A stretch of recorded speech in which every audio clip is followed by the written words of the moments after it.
Sa mapagpalang araw po sa ating lahat, ako po si Charles at welcome po sa aking daily devotion. Sa araw na ito, ating tatalakayin ang topic na may assurance ba or meron bang kasiguraduhan or malalaman ba natin na tayo ay ligtas na, kung tayo ay maliligtas na. So, First John chapter 5 verse 11 to 13 ang sabi rito. And this is the testimony that God gave us eternal life. And this life is in His Son. Whoever has the Son has life. Whoever does not have the Son of God, does not have life. Then you may know, write these things to you who believe in the name of the Son of God, that you may know that you have eternal life. So sa Tagalog, binigyan ng Diyos ng buhay na walang hanggan at ang buhay na ito ay nasa kanyang anak. Ang kinaroroonan ng anak ay kinaroroonan ng buhay. Ang hindi kinaroroonan ng anak ng Diyos ay hindi kinaroroonan ng buhay. Ang buhay na walang hanggan, ang mga bagay na ito ay isinulat sa inyo upang inyong malaman na tayo'y mayroong buhay na walang hanggan sa inyong nananampalataya sa pangalan ng anak ng Diyos. So, yun, nasagot na. So, sa unang teaching, punta tayo ang sabi rito, we can know that we are saved. So yun, nasagot na yung katanungan na yun daw, malalaman natin kung tayo ay naligtas na. Malalaman natin kung tayo ay maliligtas na. So ibig sabihin lang na yun na ang isang tao daw na merong Diyos, na merong Hesukristo sa buhay niya ay maliligtas, at yung tao namang walang Hesukristo sa buhay ay hindi maliligtas. So yun nga, dahil sabi nga dito sa verse na whoever has the Son ay may kaligtasan. Whoever does not have the Son does not have life. Walang kaligtasan. So sa ikalawang teaching, punta tayo ang sabi rito, God's salvation cannot be lost. So ang kaligtasan, once na nasa iyo na, hindi na yan matatanggal, I mean. So ibig sabihin lang nun, kapag ka tinanggap mo na si Kristo, ibig sabihin pag totoong tinanggap mo na si Kristo, hindi na yan mawawala sa puso mo. Oo, hindi ibig sabihin tinanggap mo na si Kristo ay magiging perpekto ka na.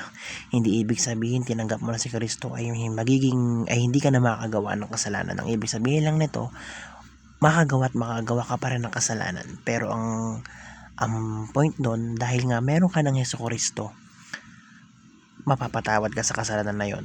Babalik ka sa Panginoon. Ilang beses ka mang madapa, ilang beses ka man makagawa ng kasalanan, babalik ka sa Panginoon. So ibig sabihin, kapag ka tinanggap mo na ng tuluyan si Kristo, kapag ka nagkaroon ka na ng kaligtasan, hindi na yan mawawala sa iyo.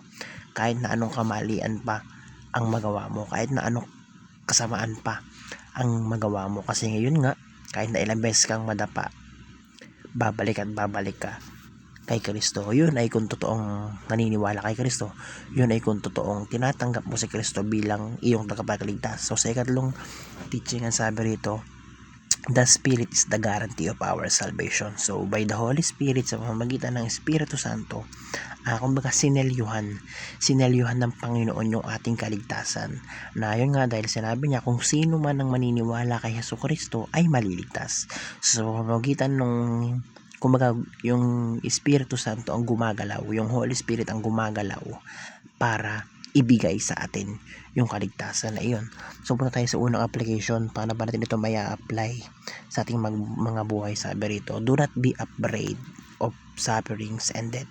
Dahil yun nga, dahil alam mo na tinanggap mo na si Kristo, alam mo na nasa iyo si Jesucristo, alam mo na maliligtas ka. So bakit ka ba matatakot sa kamatayan? Bakit ka pa matatakot na mamatay kung alam mo na sa sarili mo na may kaligtasan ka na, kung alam mo na sa sarili mo na ililigtas ka na ng Panginoon? So hindi na natin kailangan matakot pa sa kamatayan. So sa ikalawang application, na sabi ito, develop a thankful and worshipful heart. So yun nga, magpasalamat tayo dahil napakabuti ng Panginoon, dahil ibinigay niya sa iyo yung kaligtasan. Kumbaga, kumbaga ipagpasalamat natin yon. Syempre nga naman, ikaw na makasalanan, ikaw na hindi perpekto, iniligtas ka pa rin ng Panginoon. So be thankful. Kailangan natin pasalamatan iyon sa Diyos. So sa ikalong application, ang sabi rito, serve God by leading your network to Christ. So yun nga sinasabi rito, paano mo mapapasalamatan ng Panginoon? Sa papaanong paraan? So sabi rito, serve God by leading your network to Christ. So kumbaga, ang pinakamabisang paraan para makabawi sa Panginoon, pinakamabisang paraan para makapagpasalamat sa Panginoon ay humikayat ka or magdala ka ng mga tao papunta sa Kanya. So share the gospel, i-share mo yung kabutihan ng Panginoon, your word of God sa Panginoon, nang sa ganon ikaw na naligtas, makapang akit ka or makapagdala ka ng mga tao na maliligtas pa. So yun lamang po, napakaraming natutunan sa araw na ito. Glory to God.